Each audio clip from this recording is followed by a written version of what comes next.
It's Sparta436 here with another airsoft review. This one is of the M4A1 Colt Carbine Magpul Edition by King Arms.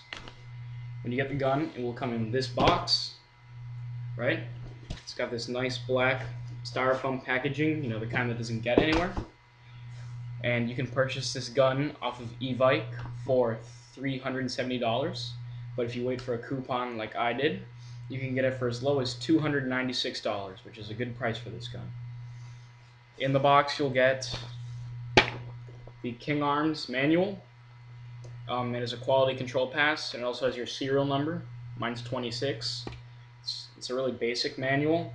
You know, parts breakdown, how to operate the hop-up, semi-auto safety, and how to put in the battery and adjust the stock, all that jazz. It's good. There's no Chinglish because King Arms hires college students to actually read and translate their manuals. Also, you have the Cybergun warranty information. This has more pictures on how not to shoot your cat, and it comes with the 30-day warranty information, but you really don't have to worry about that because when you purchase this gun from eVike, you will get a 30-day warranty. Also attached to the gun comes this little King Arms quality control pass. It says your gun was chronoed at 111 meters per second. It is serial number 26, what temperature it was chronoed at, if they had any comments, and who chronoed it. I actually chronoed this gun myself, and it is 354 FPS with a .25 gram BB and 382 FPS with a 0.2 gram BB, which is just about as good as it gets, really. Your gun comes stock with a 6.04 inner barrel. That's type bore. There's really no need to replace that. Comes with a metal hop-up unit. The one in there's plastic. That's because I switched it out, but because I broke it, not because it needed to be replaced or anything. You get your average long type motor. It'll give you about 16 rounds per second with this weapon.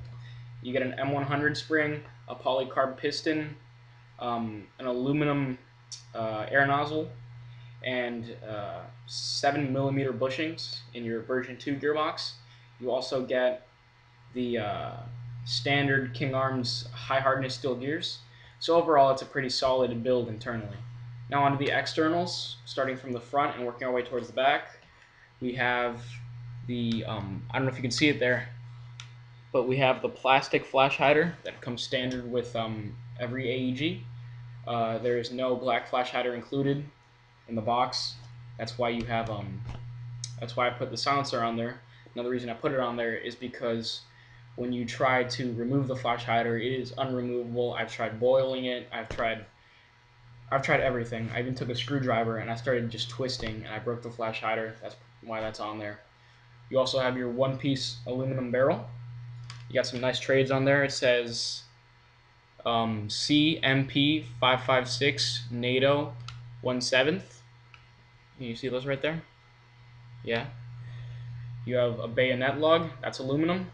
You also have your standard triangle sight, that's aluminum as well, and your aluminum sling attachment point. Moving on, we have the first Magpul product. We have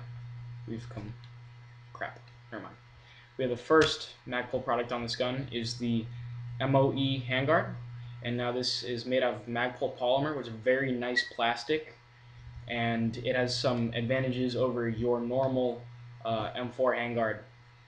For example, you can mount 4 rails on here actually. You can mount a bottom rail, 2 on the sides, and 1 on the top if you want to continue the RIS that's right here. Maybe you mount some optics.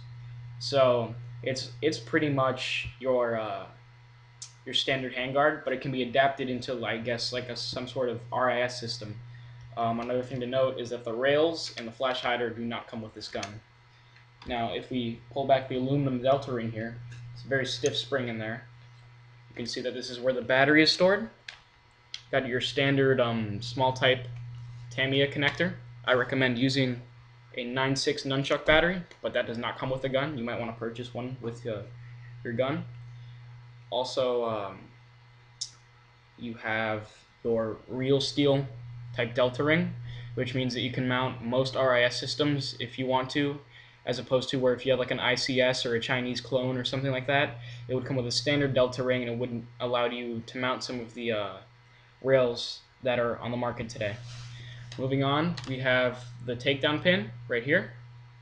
You can push out that takedown pin, and it's supposed to lock into place when it gets to the end, but that really doesn't work. So that's not really that big of a complaint, but it's just something that's supposed to happen and it's not working. So when you push that out, you have to pull back your charging handle. Please pull back your charging handle, otherwise your bolt assembly and everything, it will just break and you'll scratch the bottom of the charging handle. It's just not a good situation to be in. That's why I have no fake bolt here, because mine broke and now the charging handle doesn't function. So please do that when you're sliding off your receiver. Also, talking about disassembly, one of the big cons of this gun is that your little wire right here that attaches to the battery, there is no way of disassembling this so that you can just slide it out when you are removing the upper receiver. You actually have to take the Tamiya connector off of the prongs that it's on. You see those little metal prongs in there? You have to remove the Tamiya connector, and sometimes when you're doing that, it's a very tight fit and you can actually strip the prongs from the wire. And those are always a pain in the ass to get back on. So you might want to worry about that when you're disassembling. Also, another thing that you don't see with a lot of AEGs is that there's no fuse. There's absolutely no fuse in this gun, and I think that's a good thing because it's just one more thing that can break on your gun, and King Arms has done a good job of removing that. About the upper receiver, it is CNC'd aluminum. So is the bottom receiver. You have all your standard M4 functions: charging handle, magazine release, and fire selector on the other side. There are absolutely no ambidextrous features on here, and the gas, this gas thing, I forget what it's called, sorry about that, it is not functional. All the things I just mentioned, such as the dust cover and the charging handle, the things that aren't actually part of the body and are just added there after the body is manufactured, those are steel. I already took a magnet and made sure that it was steel. There's a fly flying around my head. It's really annoying me. Moving on, we have the Magpul magazine. It's a PMag. There's really not much to say about it, except that it's very durable. You don't have to worry about it being plastic, because I've seen these things run over with cars and everything. It's the same exact material used on real steel Magpul magazines. So you don't need to worry about it breaking. Absolutely no feeding problems on here. It's a hi-cap, holds 300 rounds. On the other side of the receiver, you can see we have absolutely a ton of Colt trades that they've put on here, thanks to Cybergun. It has a nice little horsey on there, and it says property of U.S. government, M4A1 carbine, caliber 5.56 millimeter. It has a serial number that's different from the one King Arms gives you. And it also says Colt MFG Corporation Incorporated, Hartford, Connecticut, USA. We got our standard fire selector, safe, semi-auto. You got your bolt catch. That'll work if you actually have the bolts installed in there. It'll lock back, so when you're adjusting your hop up, you can adjust it with both hands, so you don't have to pull back your charging handle.